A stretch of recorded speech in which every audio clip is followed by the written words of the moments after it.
Terakhir kan Egy dibeli, tanda kutip dibeli. Nah, bahkan saya mendengar katanya Bang Egy ini mau masuk PSI. Saya dengar begitu, ya kan? Dengarnya begitu. Nah, tadi saya bisik sama Gus Dur. Semakin berbagai cara dilakukan, semakin mengkonfirmasi ijazah memang nggak ada. Para ikhwan sekalian, para satib, sebetulnya jika saja ya Presiden kita ini mau melakukan tindakan yang diamanahkan konstitusi, ya kan? Itu niscaya tidak perlu sungkan-sungkan, ya kan? Misalnya di awal-awal dia mengatakan saya akan mengejar koruptor sampai ke Antartika, ya kan? Nah, ini harus dibuktikan. Misalnya begini ya, kasus-kasus yang ada di KPK atau yang ada di Kejaksaan Agung atau yang ada di kepolisian. Contoh kecil, gimana seorang Sylvester, ya? Sylvester itu kan Matutina, itu kan sudah inkrah. Tak mestinya harus segera ditangkap, ya kan? Contoh seperti itu. Nah, jadi dalam penegakan hukum itu nggak boleh pakai U. Contoh lain, ijazah. Kasus ijazah itu terakhir kan Egy dibeli, tanda kutip dibeli. Nah, bahkan saya mendengar katanya Bang Egy ini mau masuk PSI. Saya dengar begitu, ya kan? Dengarnya begitu. Nah, tadi saya bisik sama Gus Dur. Semakin berbagai cara dilakukan, semakin mengkonfirmasi ijazah memang nggak ada. Nah, kalau ijazah sudah nggak ada, maka presiden nggak usah pakai tangkap. Nggak ada tadi ngaling-ngaling. Kalau Bang Herman tadi bilang di Cina, ya Cina kan kejauhan, ya kan? Nah, harus dibuktikan di sini, ya kan? Kenapa? Hari ini kan rejim yang paling brengsek, rejim yang paling buruk, yang paling jelek itu korupsi terbesar, utang terbesar, dan koruptor terbesar. Kata Rocky Gerung nih, Rocky Gerung bilang, ketika Tom Lembong ditangkap, teriak Jokowi. Kita harus ngomong nih, ya kan?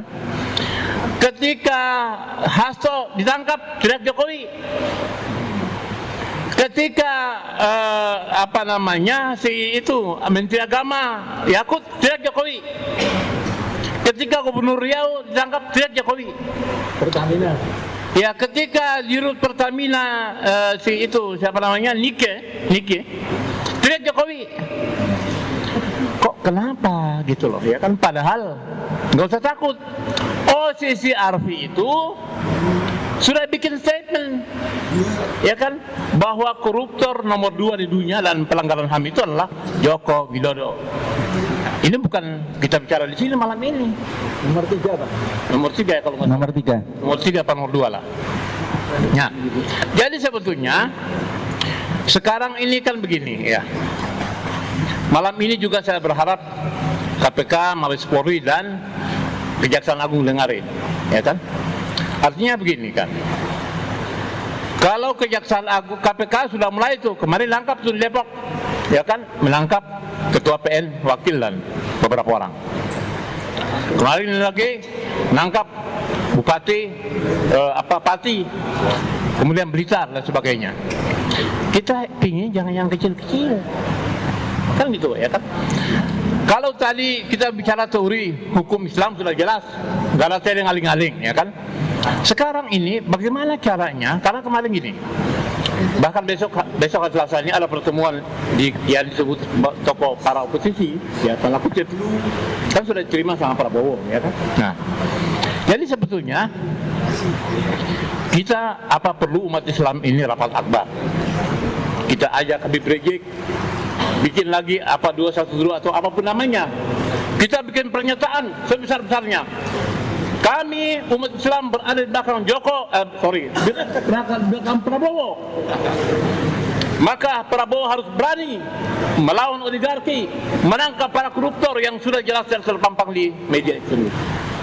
Harus ada seperti itu, ya kan? Kalau enggak kita diskusi sampai mulut kita berbusa. Takbir. Allahu Akbar. Ya kan? Karena begini, kemarin itu awal-awalnya nih, saya masih ingat nih, ketika Presiden Prabowo bicara di Majelis Tarjih Muhammadiyah, dia muji-muji itu, apa namanya itu? Khilafah Utsmaniyah. Ya. Nah ini harus kita juga. Bahkan kemudian ketika saya menyampaikan orasi di depan kedutaan Amerika dalam persoalan Palestina, ya kan, saya mengutip itu, saya dikritik oleh seorang perempuan. Itu ngapain tuh Muslim itu, ya kan? Ya kan? Nah, maksud saya begini kan, kalau kita cerita demokrasi, maka Indonesia ini umat Islam terbesar, itu adalah demokrasi. Nggak ada cerita tipu-tipu. Nggak ada cerita beli suara lewat apa namanya KPU, nggak bisa. Demokrasi itu adalah suara mayoritas adalah umat Islam. Kalau kita cerita demokrasi, jangan demokrasi kemudian dipecah-pecah, dirusak. Yang memecah dan merusak itu para koruptor itu, para oligarki itu, yang sekarang ini seolah-olah menjadi macam untuk melekat.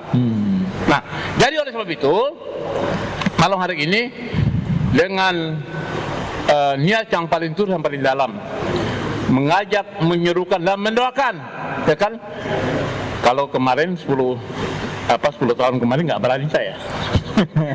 Takbir. Nggak berani saya bilang begini, karena dia bilang kalau saya menang dengan cara curang, saya akan diajak. Dan sekarang kan kita lihat nih, jalan sudah kayak apa namanya itu, sudah kayak patung.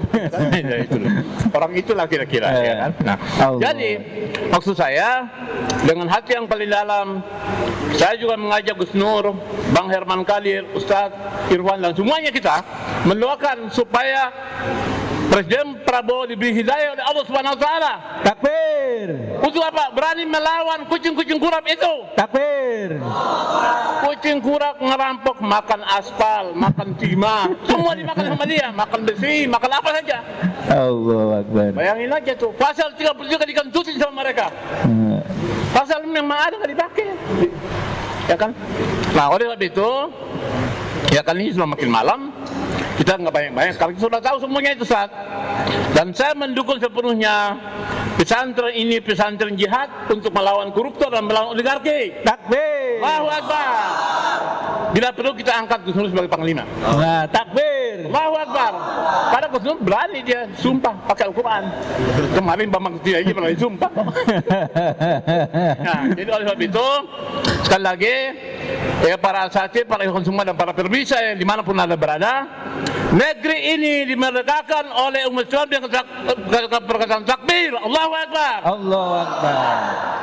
Proklamasi bulan puasa itu adalah hadiah umat Islam. Tanggal 10 November itu banyak ribuan kiai dan ulama meninggal untuk membela mempersangka kemerdekaan.